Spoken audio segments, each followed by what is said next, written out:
Assalamualaikum warahmatullahi wabarakatuh. Kembali lagi bersama saya Firman Ramdhani di Mind and Brain Indonesia. Dan pada video kali ini saya mau membahas mengenai belajar.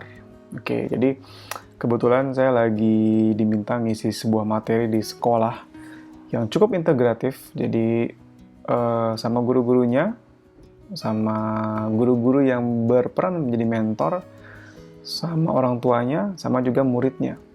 Lalu ketika ditanya muridnya mau dibahas materi apa nih mas? Saya mengajukan satu topik, yaitu topiknya adalah belajar, cara seru belajar gitu. Belajar caranya belajar. Kenapa saya tertarik dengan topik itu? Karena instead of kita bicarakan mengenai how to control emotion, how to deal with emotion, saya pengen itu justru di edukasi sama mentornya nanti. Saya pengen edukasi mengenai cara belajar karena ketika kita tuh punya level setiap kita masuk ke level baru di perkembangan hidup kita selalu ada challenge-nya masing-masing dan tuntutan kita adalah ya bisa beradaptasi dengan challenge itu. Ketika kita menjadi seorang remaja pelajar itu ya otomatis ya tantangan adalah bagaimana kita bisa belajar dengan baik. Dan ketika kita bisa belajar dengan baik, kita menguasai materi, kita jawab soal-soal ulangan ujian itu sendiri, maka disitulah self-esteem kita naik. Mungkin saja pada selama ini banyak dari kita bermasalah dengan self-esteem karena ya tadi, ketika kita masih jadi pelajar, kita belajar aja malas. Maunya nyontek gitu. Jadi dapat nilai bagus tapi itu semua semu gitu ya, bukan hasil usaha keras kita sendiri. So, itu topik yang saya ajukan dan sekolah setuju. Dan ketika saya lagi arrange topiknya, lagi saya buat godok materinya, saya tertarik dengan satu frase kata begini. Belajar itu harus terasa berat. Sama seperti kita fitness. Fitness itu kan building muscle gitu ya. Fitness itu kan kita angkat beban gitu ya, kalau teman-teman yang pernah fitness ya. Kalau bebannya enteng, itu nggak akan terbentuk ototnya, ya nggak? Untuk supaya bisa terbentuk ototnya, maka bebannya itu harus ditambah supaya terasa perih gitu ya. Dulu zaman pernah fitness gitu, perih rasanya gitu ya. Malah kalau awal-awal fitness, di malam pertama fitness gitu, itu besoknya biasanya mandi aja susah gitu, karena langsung sakit-sakit gitu. Karena ada analogi, ada yang menganalogikan otot itu kayak muscle juga. Meskipun agak kontroversial, tapi kurang lebih maksudnya begini, kalau itu nggak terasa berat, maka terlalu ringan, maka proses belajar itu sebenarnya nggak terjadi. Justru ketika kita merasa berat, merasa repot gitu ya, justru disitulah belajar. Proses encoding dari memori, working memory, short term memory ke long term memory, disitulah terjadi. Beratnya itu seperti apa? Contoh misalnya, kita baca satu paragraf, terus kita coba ingat, coba self talk, coba tanyakan kembali, apa yang saya ingat dari paragraf itu? Di situ pasti akan jauh lebih berat dibanding kita nyatet, kita lihat tulisan itu yang ada di buku terus kita catat di notes gitu. Memang kesannya produktif tuh, notesnya banyak. Tapi justru ketika kita pertanyakan kembali, itu lebih effortful, lebih banyak usahanya buat otak kita, lebih membutuhkan usaha kognitif dibandingkan kita cuma sekedar nyatet, lihat buku, kita catat mana yang penting gitu. Justru ketika kita bertanyakan kembali, apa yang saya dapat dari paragraf tadi. Bukan berarti mencatatnya salah ya, justru malah cara mencatatnya kita rubah sedikit. Selesai kita baca, kita ambil pulpen, kita buat mungkin poin-poin atau mind map ya. Tapi nggak kita buka lagi bukunya, kita tutup. Apa yang saya ingat dari apa yang saya baca tadi. Nah, disitulah proses belajarnya terjadi. Karena disitu butuh cognitive effort.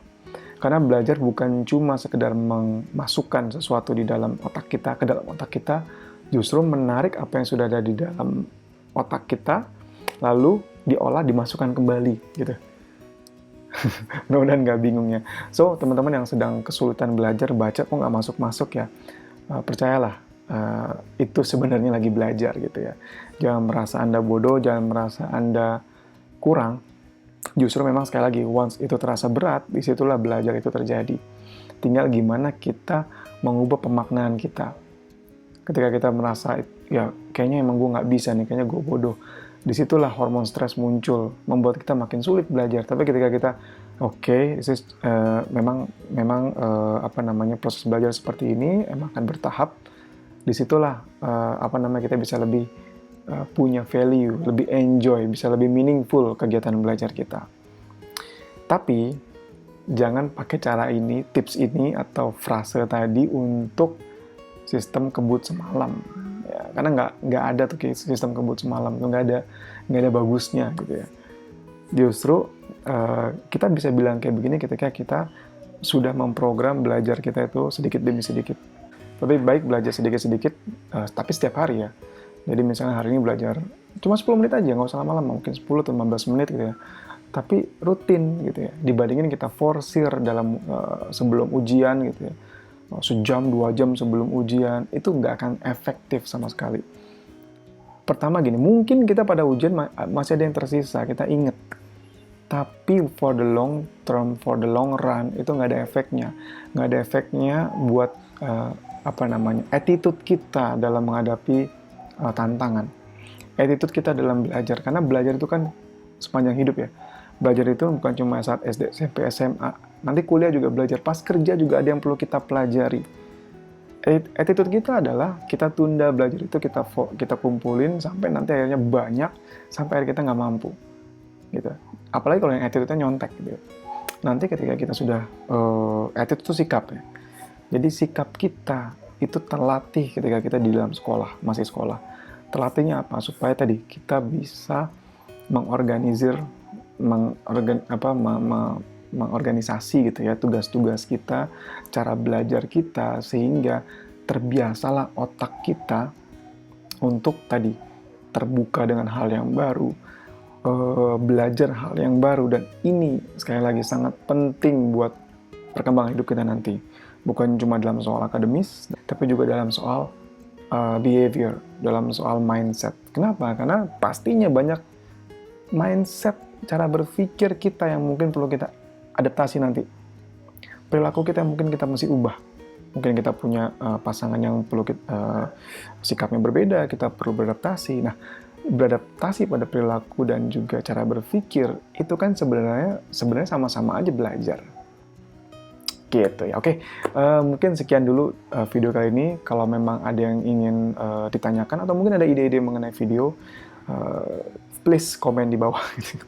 Atau mungkin DM kita di Instagram, atau mungkin komen di website kita di www.mindandbrain.id.